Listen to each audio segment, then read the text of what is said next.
अस्सलाम वालेकुम नाज़रीन, प्रोग्राम बिहाइंड द न्यूज़ सां गॾु मां जो मेज़बान मेराज हबीब। हिकु पासे कोरोना वायरस मुल्क में तेज़ी सां फैलिजे पियो, कोरोना वायरस सबबि माण्हुनि जे मरण जो सिलसिलो जारी आहे, त ॿिए पासे नेब जूं फुर्तियूं बि साम्हूं अचनि पियूं। अॼु नेब जी टीम शहबाज़ शरीफ़ जे घर ॿाहिरां पहुती, केतिरनि ई कलाकनि ताईं घर जी तलाशी वरिती वई। उन खां पोइ शहबाज़ शरीफ़ जे उते मौजूदु न हुअण खां पोइ नेब जी टीम उतां रवानी थी वई। मजबूरी तरह सां गुज़िरियल केतिरे अरसे खां मुल्क में कोरोना वायरस जी सूरत हाल ॾींहों ॾींहुं ख़राब थींदी पई वञे। हिन वक़्त ताईं सॼे मुल्क में 76,398 माण्हू कोरोना वायरस जो शिकार थिया आहिनि, जॾहिं त अॼु क़ौमी असेंबली ऐं सिंध असेंबली जो मेंबर कोरोना वायरस सबबि फ़ौत थी चुको आहे। कुझु देरि पहिरीं मुर्तज़ा बलोच जे हवाले सां ख़बर साम्हूं आई। मुर्तज़ा बलोच दमदणी हवाले कयो। मुर्तज़ा बलोच जेको गुज़िरियल कुझु ॾींहंनि खां कोरोना वायरस सबबि सिंध जी नाले वारी अस्पताल आगा खान में दाख़िल हो ऐं अॼु मुर्तज़ा बलोच पारां दमदणी हवाले कयो वियो आहे, जॾहिं त अॼु सुबुह ई JUFA जो सीनियर अॻवान मुनीर ख़ान उरगज़ई बि फ़ौत थियो आहे। ही मजबूरी तरह सां रोज़ बुनियाद ते सूरत हाल ख़तरनाक थींदी पई वञे। हिन वक़्त ताईं जेके अखर साम्हूं अचनि पिया उन मुताबिक़ पाकिस्तान में कोरोना वायरस जा 76,398 केस मौजूदु आहिनि, जॾहिं त टेस्ट 5,78,000 जे लॻभॻि कया विया आहिनि, जंहिंजो रेशो 13% जे लॻभॻि बीहे थो। जॾहिं त साॻिए तरीक़े सां दुनिया में हिन वक़्तु पहिरें नंबर ते कोरोना वायरस जे केसनि में मौजूदु अमरीका जी ज़िक्र कयूं त अमरीका में हिन वक़्तु ताईं 18,62,096 माण्हू कोरोना वायरस जो शिकार थी चुका आहिनि, जॾहिं त अमरीका में 1,81,00,000 माण्हुनि जी टेस्ट कई वई आहे, जंहिंजो रेशो 9% बीहे थो। साॻिए तरीक़े सां सिंध जी सूरत हाल बि अवां जे साम्हूं रखंदा हलूं त सिंध में 30,000 जे लॻभॻि माण्हू कोरोना वायरस जो शिकार थिया आहिनि ऐं सिंध में हिन वक़्तु ताईं 1,90,000 माण्हुनि जो टेस्ट कयो वियो आहे, जंहिंजो रेशो 16% बीहे थो। ऐं असां इहो बि ॾिठोसीं काल्ह वज़ीर आज़म इमरान ख़ान पारां लॉकडाउन में वधीक नरमी करण जो फ़ैसिलो कयो वियो। कोरोना वायरस जी सूरत हाल मुल्क में ख़तरनाक थींदी पई वञे ॾींहों ॾींहुं ऐं सिंध जे कुझु अस्पतालुनि पारां कोरोना वायरस जे मरीज़नि खे वठणु बंदि कयो वियो आहे ऐं उन सां गॾोगॾु जेको टेस्टिंग जो सिलसिलो केतिरनि ई अस्पतालुनि पारां उहो बि बंदि कयो वियो आहे। उनजो जवाबु इहो ॼाणाए पियो वञे त उते मौजूदु केतिरा ई डॉक्टर बि कोरोना वायरस जो शिकार थिया आहिनि, जंहिंखां पोइ टेस्टूं न करण जो केतिरनि ई अस्पतालुनि पारां फ़ैसिलो कयो वियो आहे। हिकु पासे इहा सूरत हाल आहे त ॿिए पासे हुकूमत हिन वक़्तु ताईं संजीदा थींदे नज़र न पई अचे।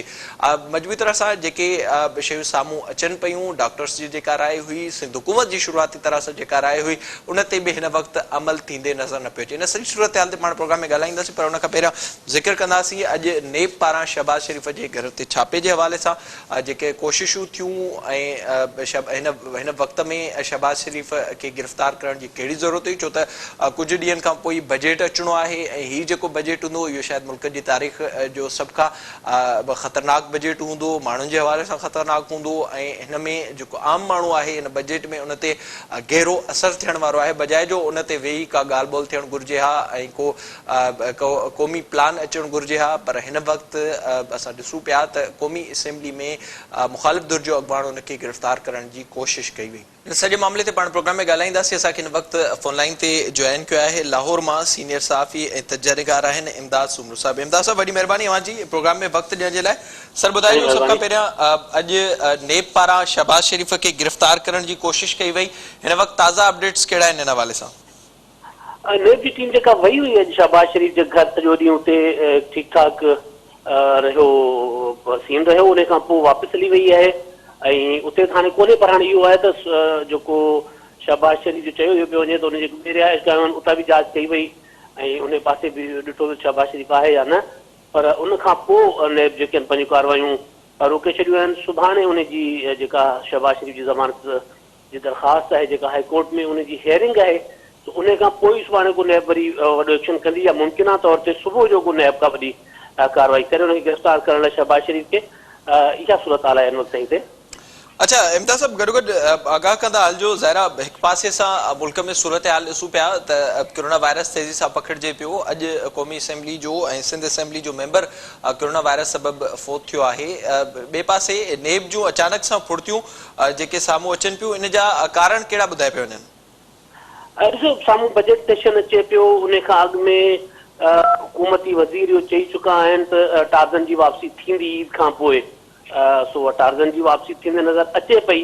ज़ाहिर आहे हिकिड़ी शइ जेका पॉलिटिसाइज़ आहे पाकिस्तान में, एहतसाब को एहतसाब बराए एहतसाब त कोन रहियो आहे कॾहिं बि। हिन वक़्तु बि इहो लॻे पियो त भई हीउ जेको मामिलो आहे शहबाज़ शरीफ़ जी गिरफ़्तारी वारो, कोरोना जो मामलो जीअं कोरोना जी कल्ह की जेका रिपोर्ट आहे अवां ॾिसी हूंदी जेको सैंपल टेस्टिंग वारी पंजाब गवर्नमेंट जी पंहिंजी रिपोर्ट जे मुताबिक़ सिर्फ़ु लाहौर में 6 लख खां वधीक पेशेंट थी सघनि था उन्हनि सैंपल टेस्टिंग कई आहे हाणे इहो मामलो आहे कोरोना आहे उन खां सवाइ मकड़ जो मामलो आहे सो ऐं ॿियो हिन हुकूमत जो जेको रवैयो रहियो आहे पहिरें ॾींहं खां वठी हिन सॼी सूरत हाल उन ॾांहुं पियो ॾिसां त हिकिड़ो बहिरान पैदा थींदो आहे त ॿिए उनखे कंहिं ॿिए वरी तूफ़ान में लिकाइण जी कोशिशि कई वेंदी आहे ज़ाहिर आहे हीअ जेके बहिरान आहिनि मकड़ आहे या कोरोना आहे हिननि खे लिकाए कोन सघिबो पर मूंखे इहो हुनजी कोशिशि ई लॻे पई हुन सॼी सूरत हाल जी मथां वरी बजट आहे ऐं NSC कमीशन वारो जेको मामिलो आहे उहो लॉन्ग टर्म में लॻे पियो त NSC में जेको वफ़ाक़ी हुकूमत चाहे पई हासिल करणु उन लाइ जेका आर्म ट्विस्टिंग लॻे पई इन लाइ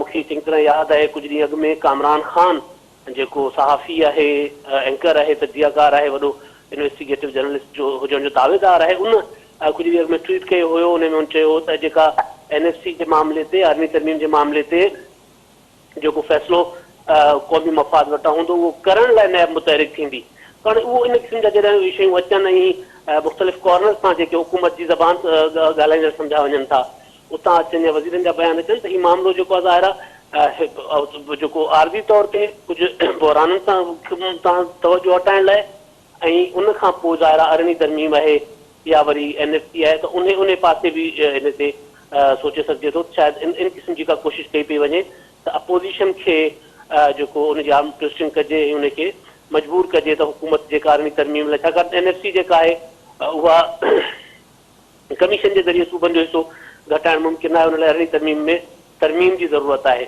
त मुमकिन आहे त इन क़िस्म जी बि जेका शइ हुजे उन लाइ शहबाज शरीफ़ खे बजट खां अॻु में घेरण जी कोशिशि कई पई वञे त जीअं बजट में जेके सूबनि NSC अगरि ठहंदी त उहो बजट जेका ठहंदी उन में सूबनि जा हिसा या ॿिया मामला जेके आहिनि उनखे सॼी सूरत हाल खे मद्देनज़र रखी कयो वञे त उन ॾांहुं मूंखे लॻे पियो त हीअ कोशिशि आहे जंहिंजो जीअं मूंखे ॿुधायो त सहाफ़ी अॻु में ऐलान करे चुको आहे जो हुकूमत जो वेझो सम्झो वञे पियो गॾोगॾु इहो बि आगाह कंदा हलिजो जेका अॼु कोशिशि थी आहे शहबाज शरीफ़ खे गिरफ़्तार करण जे हवाले सां कुझु ॾींहं पहिरियां ई जॾहिं अपोज़िशन जे चवण ते क़ौमी असेंबली जो इजलास थियो त उन वक़्तु शहबाज शरीफ़ पारां उन में शिरकत न करण जो फ़ैसिलो कयो वियो सिहत जा बुनियाद उन में ॿुधाया पिया विया हिन वक़्तु सिहत जे हवाले सां कहिड़ियूं ख़बरूं अचनि पियूं शहबाज शरीफ़ जे हवाले सां गॾोगॾु इहो बि आगाह कंदा हलिजो त सुभाणे जेका उहा ॿुधाए पिया त कोर्ट में ॿुधणी थियणी आहे ज़मानत जे लाइ छा हुन खां अॻु में एक्सपेक्टेड आहे त नेब हुनखे गिरफ़्तार करे या कुझु देरि जो इंतज़ारु कयो वेंदो जहिड़े नमूने सां अॼु कार्रवाई कई आहे नैब उन मां इहो तवक़ो करे सघिजे थी या इहो मुमकिन आहे त सुभाणे बि नेब अहिड़ी क़िस्म जी साॻी कार्रवाई करे छाकाणि त हीअ पिटीशन जेका आहे या ज़मानती दरख़्वास्त जेका आहे उहा शहबाज शरीफ़ जेका दाख़िल कई हुई अॼु उन ते हेयरिंग थियणी हुई पर को अदालत जल्दी उथी वई कंहिं को शायदि ॿुधो को जज को या उनजो को कफ़ोतगी थी जंहिंजे करे अदालत पंहिंजा समूरी काज़ लिस्ट जेका आहे उहा पूरी न करे सघी उनजे करे शहबाज शरीफ़ जो जेको केस आहे दरख़्वास्त आहे उनजो वारो ई न आयो अॼु सो अॼु ज़ाहिर जॾहिं अॼु इन बाख़बर हुजण जे बावजूदि नैब शहबाज शरीफ़ जे घर ते छापो हयो आहे गिरफ़्तारी जी कोशिशि कई आहे त पोइ ज़ाहिर सुभाणे बि नैब ज़ाहिर सम्झी सघिजे थो त सुभाणे बि नैब इहा कोशिशि कंदी जेतिरे ताईं अदालत जो को फ़ैसिलो नथो अचे उन वक़्तु मुमकिना तौर ते जेको अॼु सीन रहिया उहे सुभाणे बि शहबाज शरीफ़ जी गिरफ़्तारी लाइ असांखे जेको नज़र अचनि ठीकु आहे वॾी महिरबानी अव्हां जी इमदाद सुमरो साहब प्रोग्राम में वक़्तु ॾियण जे लाइ मजबूरी तरह सां अॼु नेब पारां कोशिशूं कयूं वियूं जीअं इमदाद सुमरो ॿुधायो पई हिन वक़्तु मुल्क में कोरोना वायरस जी सूरत हाल ख़तरनाक थींदी पई वञे कुझु ॾींहंनि खां पोइ बजट अचिणो आहे जंहिंमें पिणु अपोज़िशन लीडर जो हुजणु ज़रूरी आहे ऐं उन सां गॾोगॾु NFC ऐं अहिड़ी तरमीम वारो मामिलो आहे उन तां बि हुकूमत ध्यानु हटाइणु चाहे पई हिन वक़्तु नॉन इशूज़ जी जेका सियासत आहे उहा थींदी असांखे नज़र अचे पई नेब जूं जेके फुर्तियूं आहिनि कुझु ॾींहं अॻु में ई जेको ऐलान थियो हुयो शेख रशीद पारां त ईद खां पोइ टार्ज़न असांखे फिरत नज़र ईंदो अॼु उन टार्ज़न पारां कोशिशूं वरितियूं आहिनि शहबाज शरीफ़ खे गिरफ़्तार करण जे हवाले सां पर ॿिए पासे मुल्क में कोरोना वायरस जी सूरत हाल रोज़ जे बुनियाद ते ख़तरनाक थींदी पई वञे ते पाण प्रोग्राम में ॻाल्हाईंदासीं त वक़्तु ब्रेक जो असां सां गॾु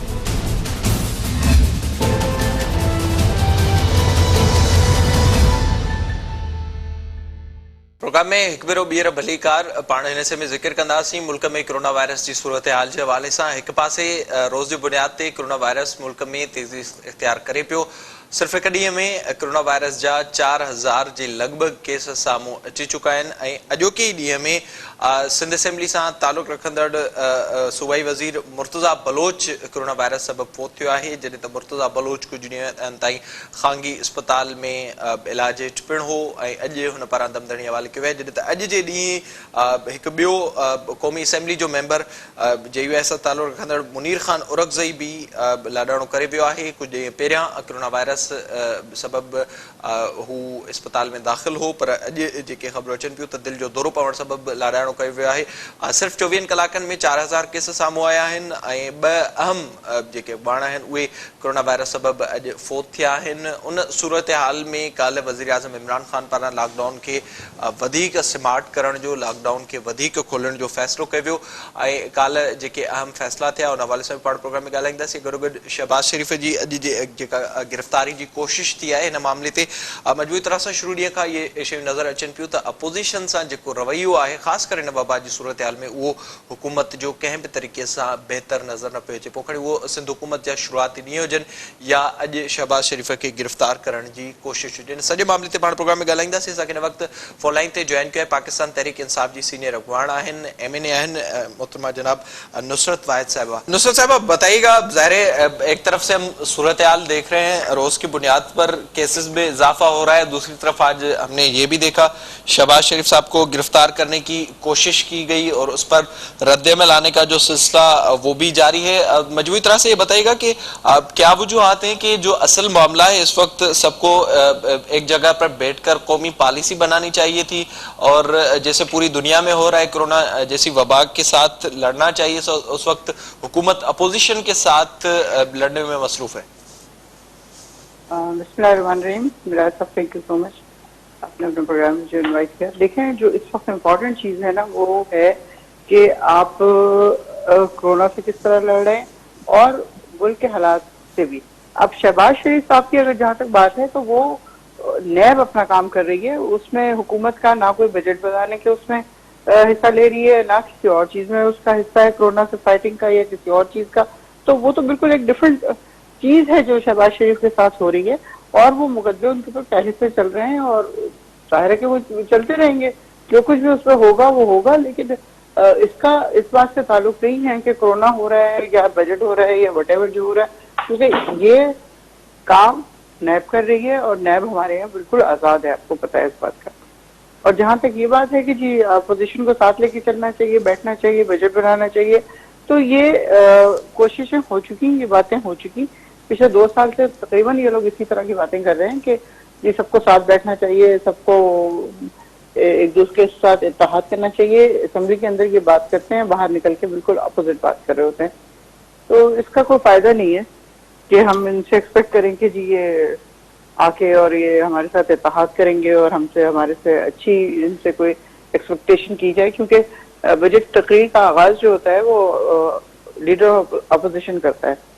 तो ठीक है, ज़ाहिर अब अगर थोड़ा सा मैं आपको पहले सूरत हाल की तरफ लेकर जाऊं तो जब कोरोना वायरस का मामला पाकिस्तान में सामने आया तो उस वक्त सबसे पहले सिंध हुकूमत ने एफर्ट्स ली और यहाँ पर लॉकडाउन का ऐलान किया। उससे पहले भी बिलावल भुट्टो जरदारी ने यह वाजे कर दिया था कि हमारा वजीर आजम इमरान खान है और हम चाहते हैं कि कोई कौमी पॉलिसी बने और इस मामले के ऊपर हम उनके साथ हैं। पर हमने देखा उसके बाद जो सियासत शुरू हुई, आपने खुद देखा होगा सिंध और वफाक की तरफ से जो तनाज़े सामने आए, फिर उसके बाद बयानबाजी का एक सिलसिला शुरू हुआ।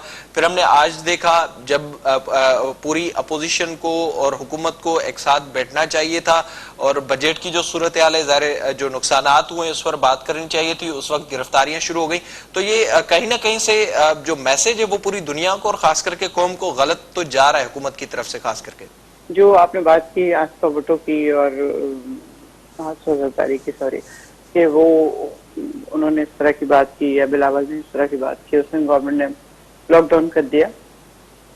तो लॉकडाउन तो जाहिर है हमने भी किया, फेडरल गवर्नमेंट ने भी किया, लेकिन हमें पता है कि हम उस तरह का लॉकडाउन नहीं कर सकते कि 100% आप लॉकडाउन लगा दें उस मुल्क में जहाँ 25% आपकी आबादी जो है गुर्बत की लकीर से नीचे है। ये कोरोना से पहले, कोरोना के बाद तो वो शायद बहुत ज्यादा नीचे चली गई है, 35 या 40% हो गई होगी। इससे ज्यादातर आबादी वो है जो रोज के रोज खाती है और कमाती है।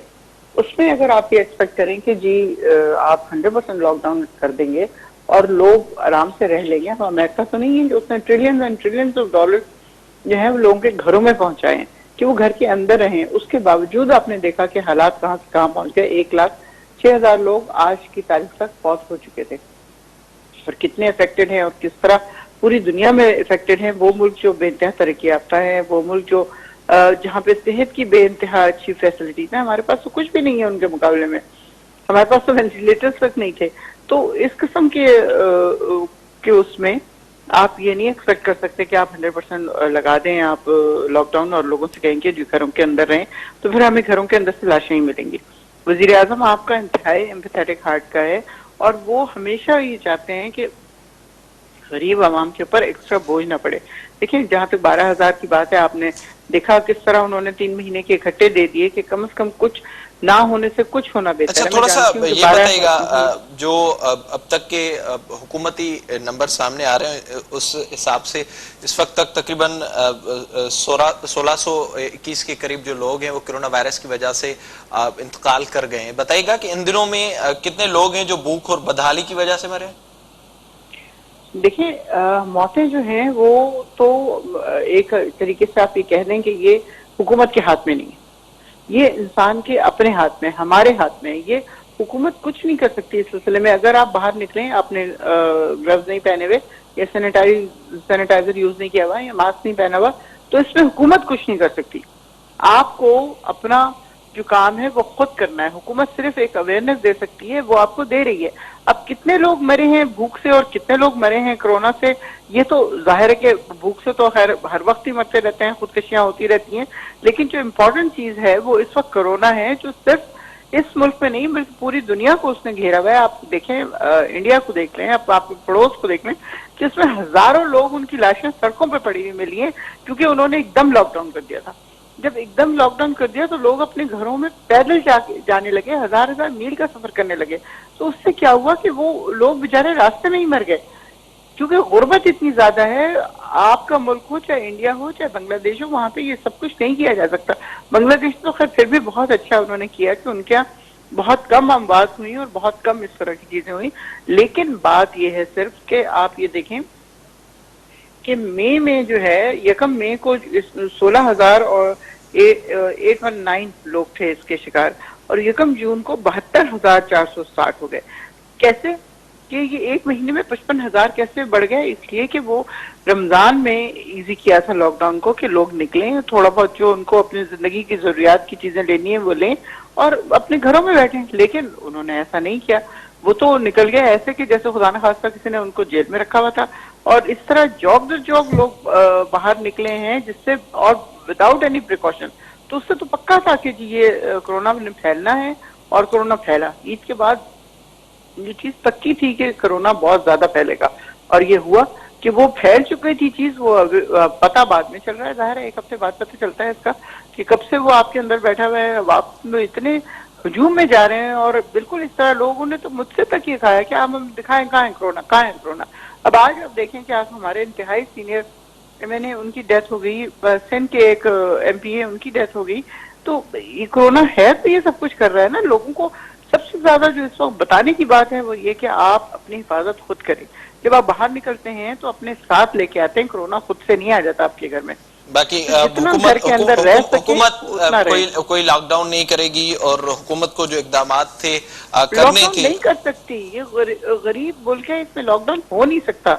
अगर लॉकडाउन हो सकता तो हम बहुत पहले कर चुके होते। यहाँ पे तो भूख और अफलास के अलावा कुछ है ही नहीं। किस तरह किया जाए, मुझे बताएं आप।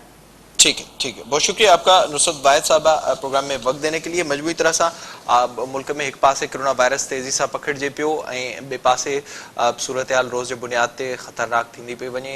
जीअं नुसरत वाहिद साहिबा हींअर ॿुधायो पई त माण्हुनि खे पाण अमल करिणो आहे, SOPs ते माण्हुनि खे पाण अमल करिणो आहे। वज़ीर आज़म इमरान ख़ान बि बार बार उन ई शइ जी ॻाल्हि करे पियो, पर ॿिए पासे सूरत हाल इहा आहे त वॾो तादाद अहिड़ो आहे जंहिंखे हिन वक़्तु सिर्फ़ु इन ॻाल्हि जो यकीन ॾियाराइणो आहे त हिन मुल्क में कोरोना वायरस जहिड़ी का शइ एग्ज़िस्ट बि पैरवी करे पई।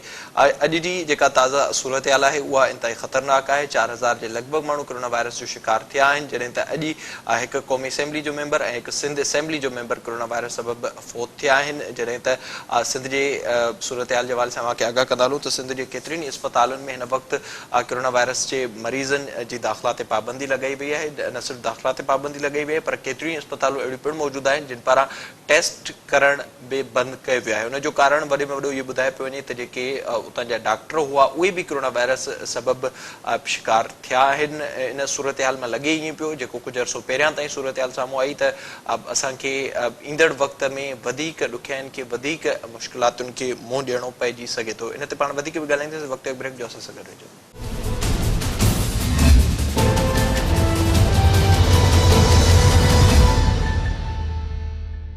प्रोग्राम में हिकु भेरो ॿीहर भलीकार। हिकु पासे मुल्क में कोरोना वायरस तेज़ी सां पकड़िजे पियो त ॿिए पासे सिहत जे सहूलियतुनि जी खोट जूं शिकायतूं अचण जो सिलसिलो पिणु जारी आहे।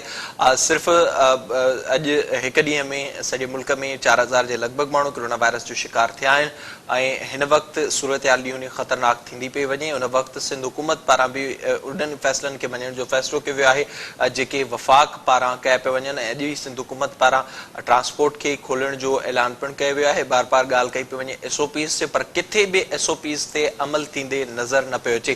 ॿिए पासे केतिरनि अस्पतालुनि पारां कोरोना वायरस जो शिकार थियल मरीज़नि खे खणण खां इनकार कयो पियो वञे, जॾहिं त केतिरियूं अहिड़ियूं अस्पतालूं पिणु मौजूदु आहिनि जिन पारां टेस्टनि वारो सिलसिलो जेको शुरू थियो कोरोना वायरस जे मरीज़नि जे हवाले सां उन्हनि खे बि बंदि कयो वियो आहे। ॾींहों ॾींहुं सूरत हाल ख़तरनाक थींदी पई वञे। सिंध जे अॼु केतिरनि ई तालुकनि खे मुकमल तरह सां सील कयो वियो आहे ऐं सील करण जो रीज़न उते कोरोना वायरस जे केसनि जो वधणु आहे।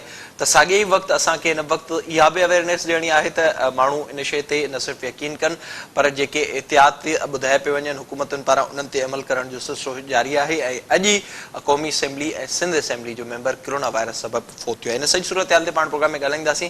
असांखे हिन वक़्तु फ़ोन लाइन ते जॉइन कयो आहे पाकिस्तान पीपल्स पार्टी जा सीनियर अॻवान आहिनि सेनेटर ज्ञानचंद साहब। ज्ञानचंद साहब, वॾी महिरबानी अवां प्रोग्राम में वक़्तु ॾियण जे लाइ। सर, सभ खां पहिरियों ॿुधाइजो मुल्क में जेका कोरोना वायरस जी सूरत हाल आहे ऐं अवां कीअं पिया ॾिसो हिनखे? ॾिसो, यकीनन पूरी क़ौम वांगुरु आऊं ई परेशान आहियां त कहिड़े क़िस्म जा फ़ैसिला कया पिया वञनि जंहिंमें मौत पकड़िजे पियो ऐं उनखे रोकण लाइ जेके स्टेप्स वरिता विया हुआ उन्हनि खे नरम कयो पियो वञे, बल्कि उहे समूरा शोबा जेके हिन कोरोना जे पकड़जण जो सबबु बणजनि पिया उहे खोलिया पिया वञनि। शुरू ॾींहं खां सिंध गवर्नमेंट जो पीपल्स पार्टी जो इहो मौक़िफ़ रहियो त एक लॉकडाउन कजे, लॉकडाउन खे सख़्तु कजे, बल्कि कर्फ्यू तरफ़ वञण में को हर्ज कोन्हे। पर छाकाणि त सॼे मुल्क में उहो कंसेंसस पैदा थी न सघियो त मजबूरन सभिनी सां गॾिजी उन्हनि फ़ैसिलनि खे क़बूल करणो पियो। छाकाणि त मुल्क जे बाक़ी सूबनि में वफ़ाक़ में जेकॾहिं हिकिड़ा फ़ैसिला थियनि उन्हनि जे खां मुख़्तलिफ़ फ़ैसिला जेके माण्हुनि खे अणवणंदड़ बि फ़ैसिला हुजनि त लॉकडाउन करणु मुमकिन कोन हुयो, मजबूरन हुननि सां गॾु बीहणो पियो। नतीजो इहो निकितो आहे जंहिंजो तफ़सील तव्हां ॾेई चुका आहियो। हज़ारे माण्हू जेके आहिनि रोज़ानो कोरोना वायरस जा में मुब्तला थियल ज़ाहिर पिया थियनि ऐं असांजा तमामु आम माण्हू खे छॾे करे पर तमामु अहम माण्हू, पहच वारा माण्हू उहे बि हिन जो शिकार थी पंहिंजूं जानियूं विञाए रहिया आहिनि। ऐं अञा बि तव्हां आम माण्हुनि वटि वेंदो, इवन वञी प्राइम मिनिस्टर जूं ख़बरूं ॿुधंदो, उनजी प्रेस कॉन्फ्रेंस ॿुधंदो त हू उन्हनि खे शयुनि खे सीरियस वरितो ई कोन्हे। कोरोना खे हू मज़ाक वांगुरु वठी रहिया आहिनि ऐं माण्हुनि खे उन मौत जे मुंहं में छॾे रहिया आहिनि जंहिंमें बि उहा रेज़िस्टेंस हूंदी, उहा क़ुवत ते मुदाफ़त हूंदी, उहो जान बचाए वेंदो। बाक़ी जेके आहिनि उहे पंहिंजे अलाह ते रखनि त छा थो थिए, तो इन ते अफ़सोस ई करे सघिजे थो। इन खां मथे छा थो चई सघिजे। असां सिहत जूं सहूलियतूं महदूद हुयूं, असांजी जेका बि सूरत हाल हुई उन्हनि खां अखियूं ॿूटण सां उहे बहितर न पिए थी सघूं।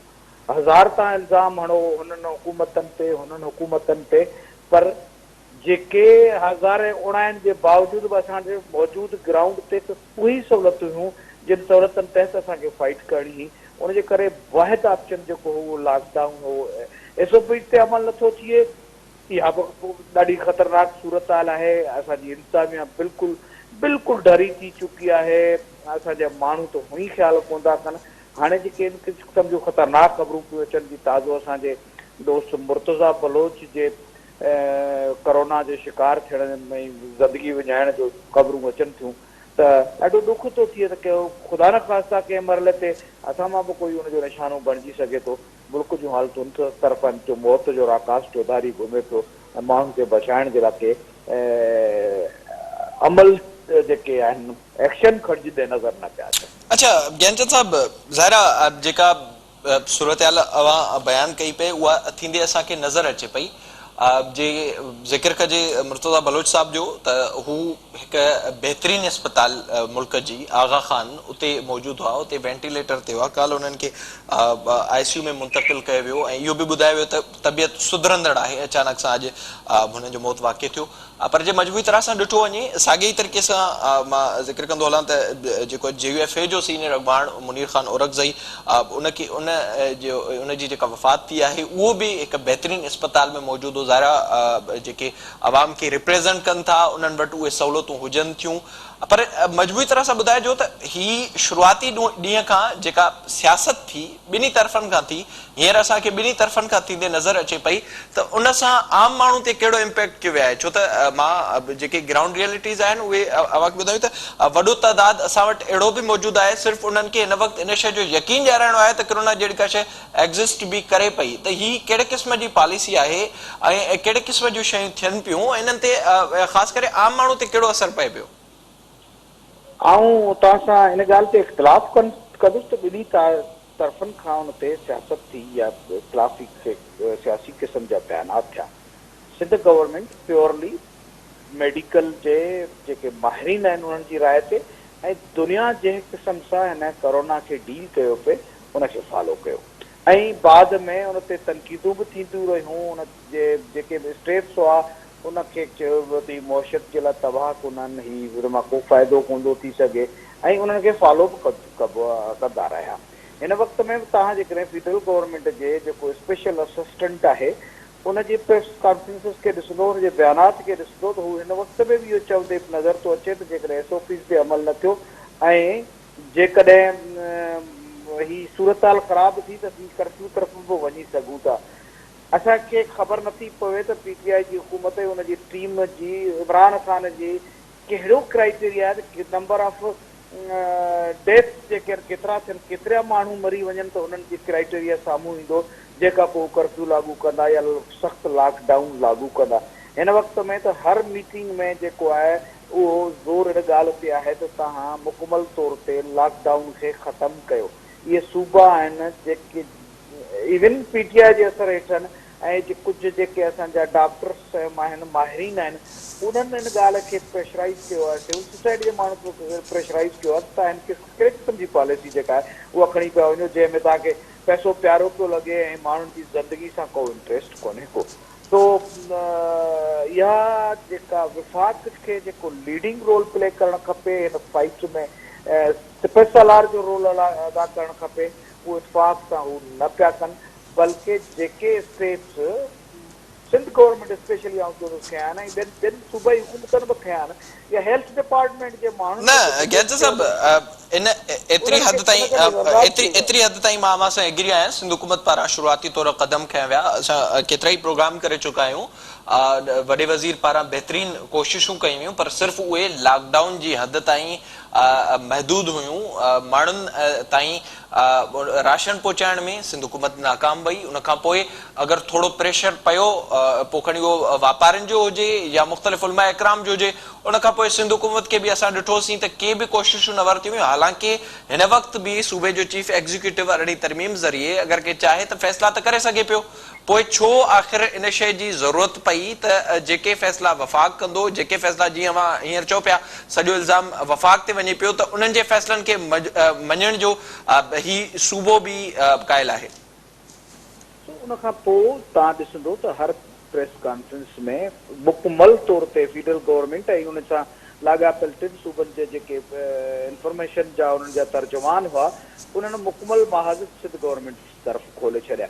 उन्हनि पंहिंजे सूबनि में पंहिंजनि जॻहियुनि ते जॾहिं लॉकडाउन में ख़तमु करणु शुरू कयो त पोइ उनजो असरु सिंध गवर्नमेंट जे लॉकडाउन जो फ़ाइदो न पियो न थिए।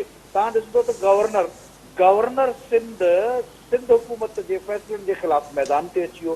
असांजा फीडरल मिनिस्टर्स जेके चार्टर जहाज़ खणी अची प्रेस कॉन्फ्रेंस करणु लॻा त ही नुक़सान था थियनि, ऐं उन्हनि वापारियुनि खे उकसायो, पंहिंजे ट्रांसपोर्टरनि खे उकसायो त तव्हां हिते हिकिड़े क़िस्म जी अहिड़ी सूरत हाल पैदा कयो जो सिंध गवर्नमेंट मजबूर थिए।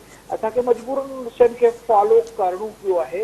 पर हिन वक़्त में बि असां जेके ॻाल्हायूं पिया सभिनी तनक़ीदनि खे, सियासतनि खे छॾे करे मूंखे त नथो सम्झ में अचे त असांखे कोरोना जे सिलसिले में छा करणु खपे। असांजी हुकूमतूं जेके आहिनि उहे असांखे कहिड़ी गाइडलाइंस ॾियनि पियूं।